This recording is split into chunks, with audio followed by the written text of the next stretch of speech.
All right, let's get into it. When you picture the Uffizi Gallery in Florence, you're probably thinking of Botticelli, Leonardo da Vinci, priceless art.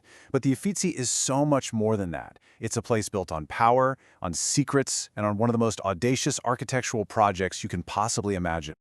And it all kicks off with this really fascinating problem. So imagine for a second you're a duke in the 16th century. You've got to get from your government offices to your fancy private palace on the other side of town. But the streets below, they're a total mess. Crowded, chaotic, probably smelly, and frankly, you're way too important for all that. So what do? Well, you don't go through the city. You go over it. And this is it, the Vasari Corridor. It's literally a private highway built on top of the city, snaking its way right through the heart of Florence. This incredible secret passage was the brainchild of Giorgio Vasari. He was the go-to architect for the super-powerful Medici family. And we're not just talking about a little footbridge here. This was a full-blown, elevated, private highway. I mean, just think about the scale of this thing. It's an enclosed passageway that stretches for almost a whole kilometer. It connects the seat of government, the Palazzo Vecchio, all the way to the Duke's new home, the Pitti Palace. But here's the really brilliant part. It's been called an architecture without a face. It's designed to be like a chameleon, to just melt into the buildings it passes through. It's a secret path, hiding in plain sight. So why? Why on earth would you go to all this trouble? Well, the answer, as it so often is in history, comes down to a wedding. And trust me, this was a very important wedding. Okay, so on one side, you've got Francesco de' Medici. He's the son of the big boss, Duke Cosimo I. His family, they were basically bankers and merchants who got really, really powerful. And on the other side, you have Joanna of Austria. We're talking pure imperial blue blood here. She's the daughter and sister of Holy Roman emperors. For the Medici, this marriage was a huge political power move. Apparently, their first meeting was, well, kind of awkward. There was a huge culture clash.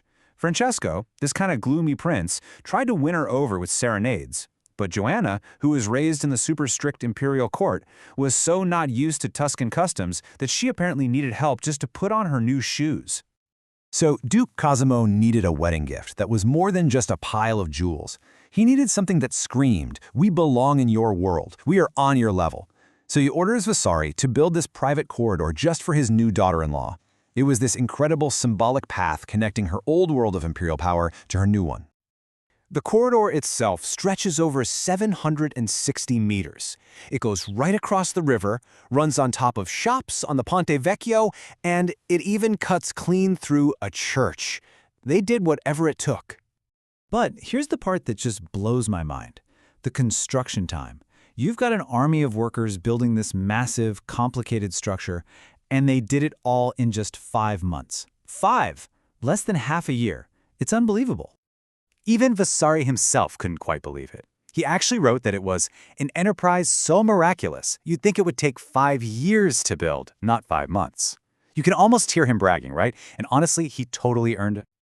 Now, the corridor starts at the very building that would one day become the famous Uffizi Gallery. But its original purpose? Yeah, that might surprise you. That's right. Uffizi literally just means offices. Before it was a world-famous art gallery packed with masterpieces, it was a government building, just a place for paperwork. Vasari designed it to bring all of Florence's administrative offices together under one roof.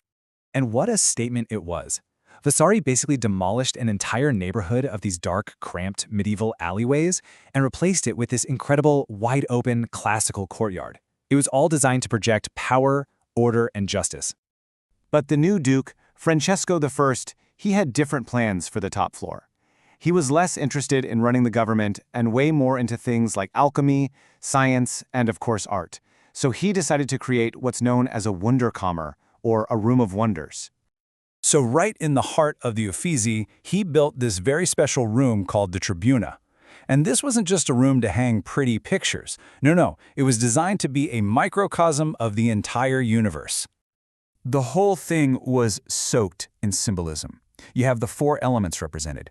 Earth was in the unbelievably intricate marble floor. Water was in the dome, which was inlaid with thousands of shimmering mother-of-pearl shells from the Indian Ocean. Fire was in the deep crimson velvet on the walls, and air was in the lantern at the very top, which was open to the sky and actually functioned as a kind of celestial clock. This wasn't just a collection. It was the entire universe shrunk down into one room. And this was the seed from which the entire Uffizi gallery would eventually grow. But here's the cool thing. The Uffizi isn't just stuck in the 16th century. It's constantly evolving, finding new ways to tell new stories. And you can see that perfectly in its recently redesigned rooms dedicated to the master of drama himself, Caravaggio. The curators use this phrase to capture the whole spirit of the 17th century, and it's the perfect way to describe artists like Caravaggio. It's all about intense emotion, deep hidden meanings, and a radical newness. These artists were doing things that nobody had ever seen before. So in these new rooms, they don't just, stick all the Italian artists over here and the Dutch artists over there. No, they group them by theme. So you get to see Caravaggio in direct conversation with the equally fierce Artemisia Gentileschi. You see masters from Northern Europe like Rembrandt in Rubens. There's even a room that connects the art of the time to the scientific revolution, through Galileo. The director of the Uffizi, Ike Schmidt, really nails it here.